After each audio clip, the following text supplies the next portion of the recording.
In this video, we will see implementation of classification algorithm. This is again a function, but this function now will generate a classification kind of data set. So here we are using height, weight, total steps, calorie intake, and we will find whether that person is healthy or not. Healthy or not means true or false or 0 or 1, right? So we have height, weight, total steps, I'm just writing it short, calorie intake, and we will find whether the person is healthy or not. So we are generating one data set. So that data set we will use to train our model. Okay. No need to worry about what this function does and how it does. This is what I've written so that you don't have to ask anyone for data set, and also this data set I've already written from programming where it will generate data set. If you want, you can collect your own data set, but collection of data sets takes time. So this is how and this is why I'm creating this data set. Okay. So let's run this. First, let's connect to this runtime. So right now we don't have anything here. If you reload, you don't have any data. This is sample data and this is nothing. Okay. This is given by Google Colab itself. You don't need to worry about it. We are not going to use it. So let's run it. Reload it. So you can see generate data.csv is there. So let's load some library. Again, the same kind of library, but here instead of linear regression, we are using random forest classifier. I told you random forest is used for regression. Random forest is also used for classification as well. Okay. So for this data set, we are using random forest classifier. Simple as that. I'm not changing anything. I just need to use this thing and same process that I followed for linear regression. You will see. So this is where my data set is stored. Let me run a one by one.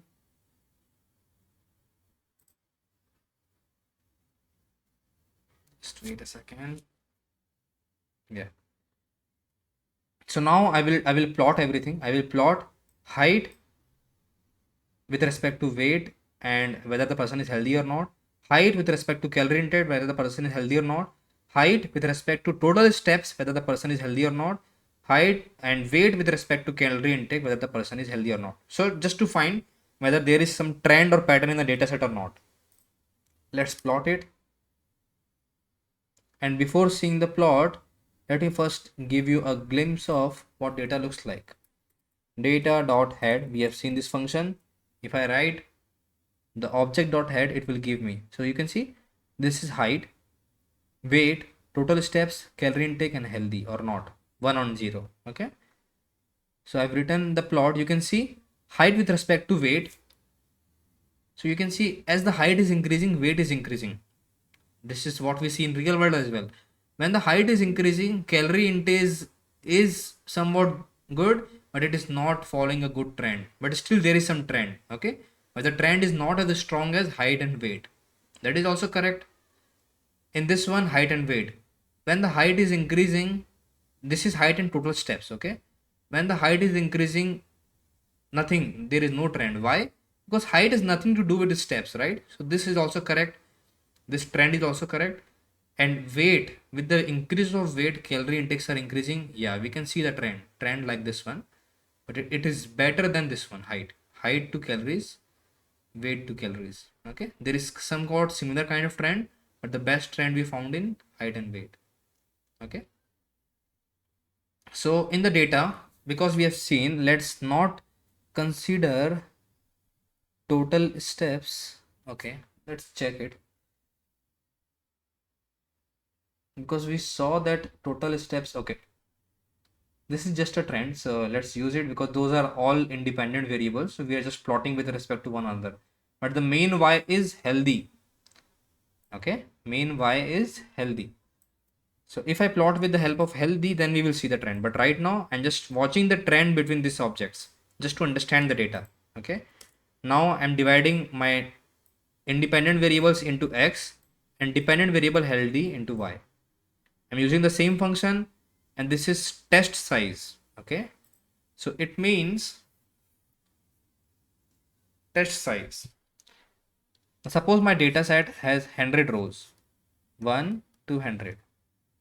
In machine learning, we don't use 100 of the data set to train the model. We use some kind of ratio, maybe 90 data in train set, 10 in test set. Train means we will use 90 of the data set to train it. Our model will learn and create a model. But how you can make sure that your model is able to predict on the unseen data?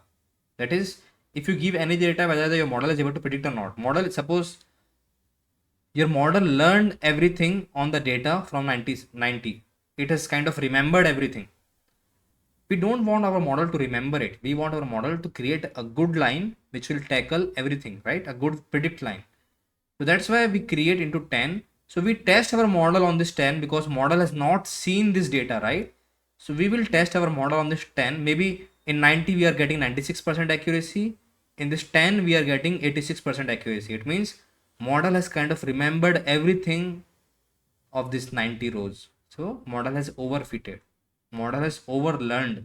So we want a model that is 90 to 86 or maybe 86 to 86. We want something to perform similar on test set as well as train set. Okay, we want same performance. Let me give you a different example. Now suppose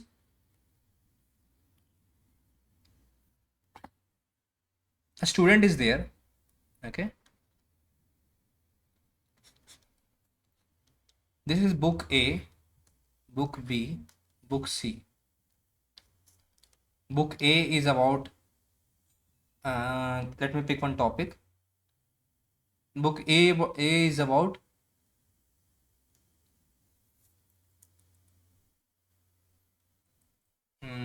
let me think of it, what it should be.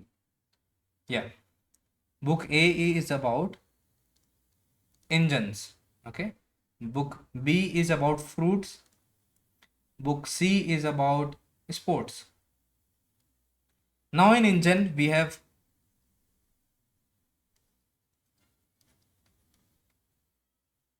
car, bikes and trucks, aeroplanes, everything. Now same thing we will have for B and for C, different topics. Okay, now what this student is doing, inside car we have 10 topics, inside bike we have 10 topics, inside 10 we have. So at the end of this course we want a student to learn everything about car, bikes, trucks and aeroplane. Okay, we want everything about car, bikes, trucks and everything. So now student has learned all those 40 topics and scored 100% in exam. Now there is another book A1, but it is also about car engine. Okay, it is also about car engine, but the questions are a little tricky. The car is there, but the car is maybe 5-wheel car. So now if you give the student this question or this kind of topic, maybe the student is able to answer only 80%. So it means, what it means, the student has remembered everything and didn't kind of understand the logic here, the logic of car, because the logic will not change here. Maybe something you need to tweak by yourself, but it will not change the fundamentals. So student has forgot the fundamental and remembered everything as it is written in the book. So to overcome this kind of things, what we do, instead of calculating this 100%, what we do, we pick 8 from car, 8 from bike, 8 from truck, 8 from airplane and train the model. Okay, we pick certain part of the all the topics and we train the model. Now whatever 2 is left, we will check first the accuracy. Maybe in 8 student got 86. Maybe in the 2 which student didn't learn, the student is getting 80%.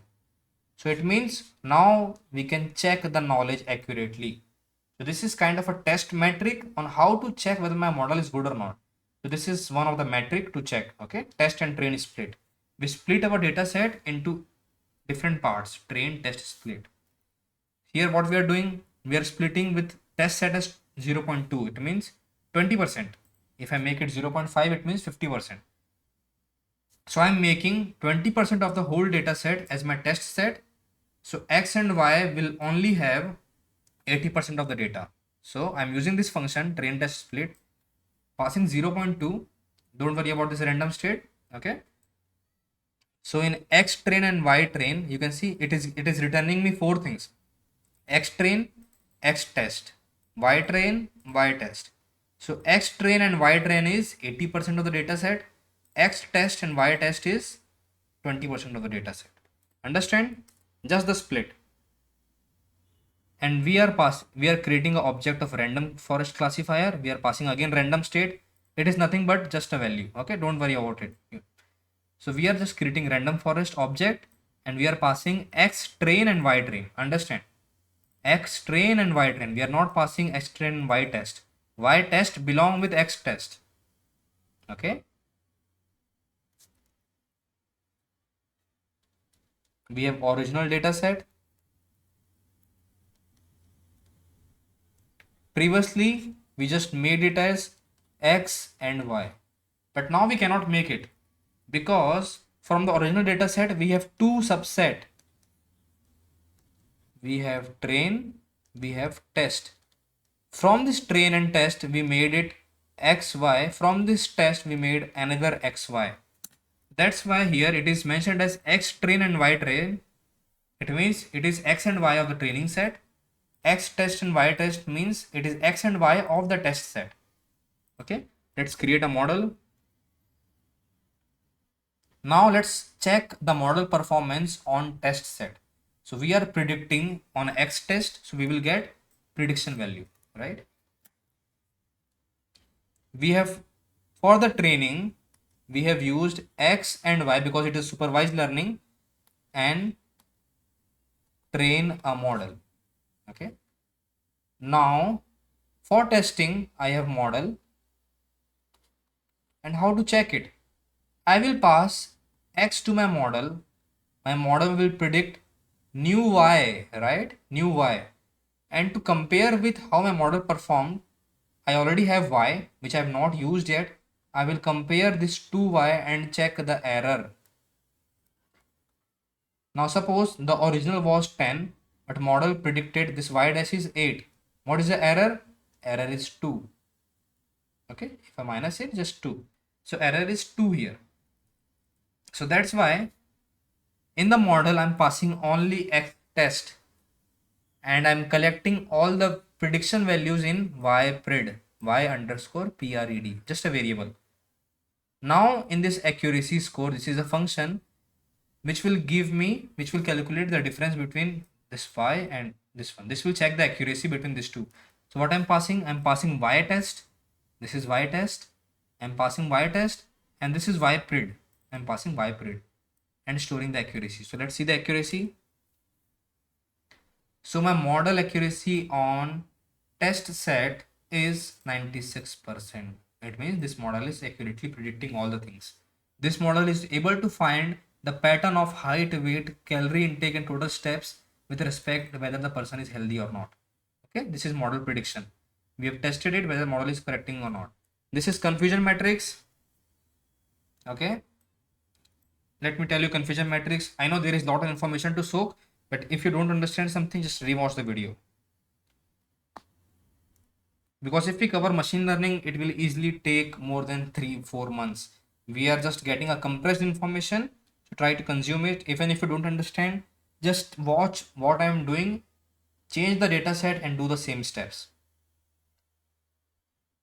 Confusion matrix. So in confusion matrix, this is actual, this is predicted. Now suppose I have only two columns. Suppose I have x1, x2. Okay.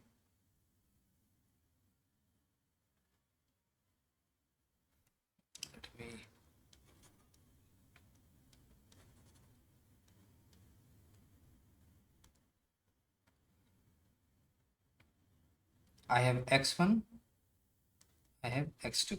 Okay, you can see the same.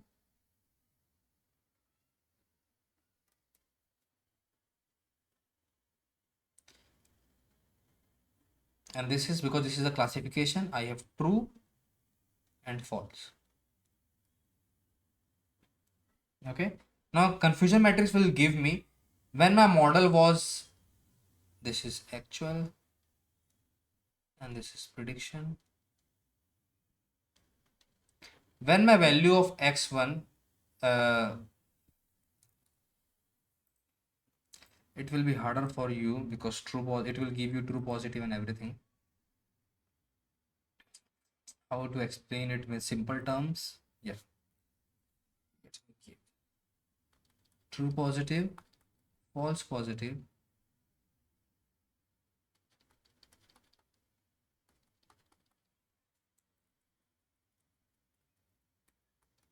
true negative, false.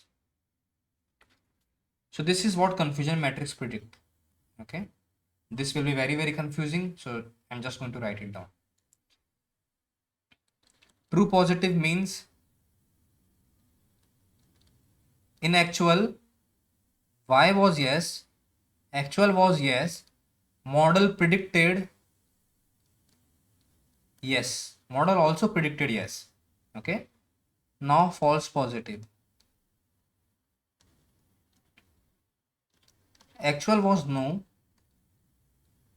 model predicted yes. Now let's talk about true negative. Actual was no, model predicted no. Final is false negative. Actual was yes, model predicted no. This is called false negative. True positive, true negative. False positive, false negative. Okay. So you can see confusion matrix. It means 97% of the time it predicted yes when the actual was also yes. 95% of the time it predicted, you can see, now this should be true negative. Okay. This is true negative.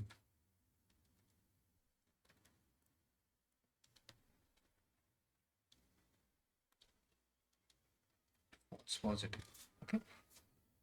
These are diagonal. Actual was yes, model predicted yes, that is true positive. Actual was no, model also predicted no 95% of the time. So by this one you calculate accuracy. Okay. By this value you calculate accuracy. How you calculate accuracy? Accuracy is, the formula of accuracy is true positive plus true negative divided by true positive plus false positive plus true negative plus false negative. It means everything. So it will be 97 plus 95 by 97, this is 97 plus 95 plus 5 plus 3. If you calculate this value, you will get this accuracy. See, you can create this own function but the function was already present. I am not creating one. You can calculate this accuracy which has done using some library. You can create your own function and pass those value. If you pass this value, you will get accuracy. Okay. This is what confusion matrix is. Confusion matrix will give you this info. In healthcare, it is very, very important that we don't have this Fn and Fp. I mean, we always have this value, but try to reduce this value as low as possible. Why? Now suppose a patient is coming, patient has done a test of cancer. If your machine learning model is having lot of false negative, it means even if the cancer is in actual it is yes, but your model is saying no. This is very, very, very harmful. This still you can control it, right? Actual was no, we predicted yes, we can do another test.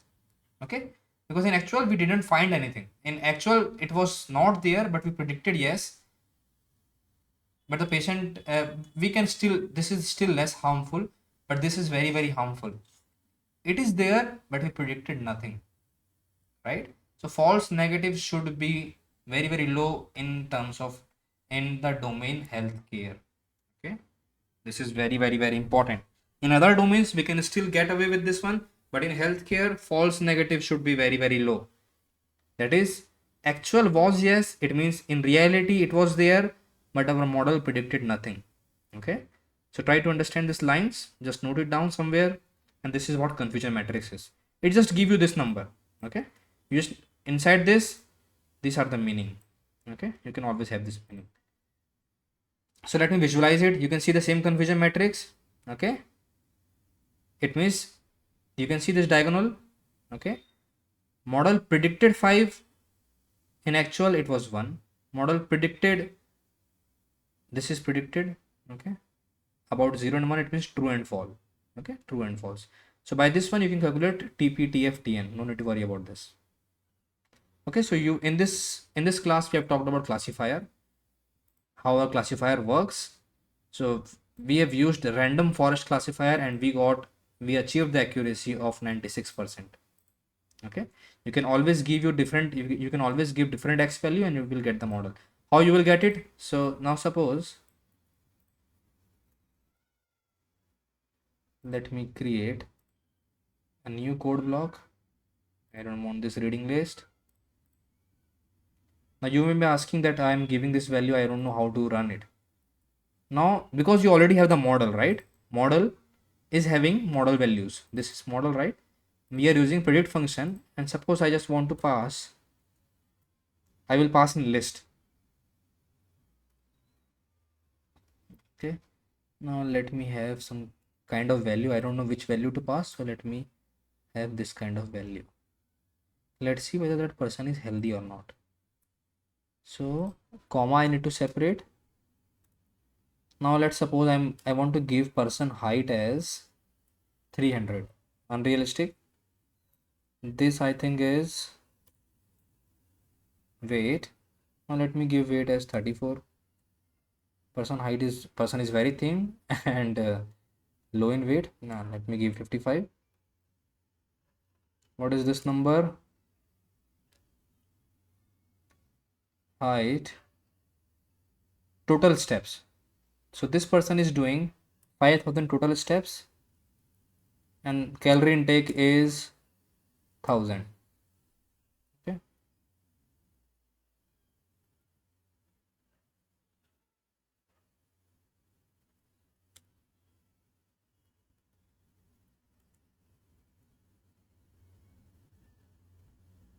So I just want to save this value in temp. A new variable is there and I just want to check what is the value of temp. So data is not shaped, so let me just make a shape, a different shape. You can see model is saying person is not healthy, it is saying false. What was the 0, 1 and 0?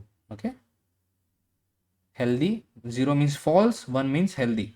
So this person from our model it is saying person, 0 means person is not healthy. Okay, this is how you can use the model. See, I'm here utilizing it. We have trained the model, but here you can see model is having x value, y equals to mx plus c, right? Model is having different m value, different c value. Okay, so in terms of that, model is calculated and we just need to pass these parameters and it will give you whether the model person is healthy or not. Okay, so this is how you can use classifier. So in this video we have talked about classifier. We have checked the pattern of the data set from the different features. Height is a feature, weight is a feature. Okay, we have seen how to apply random classifier. We've also seen confusion matrix and understand the meaning of true positive, false positive, true negative and false negative. Thank you for watching.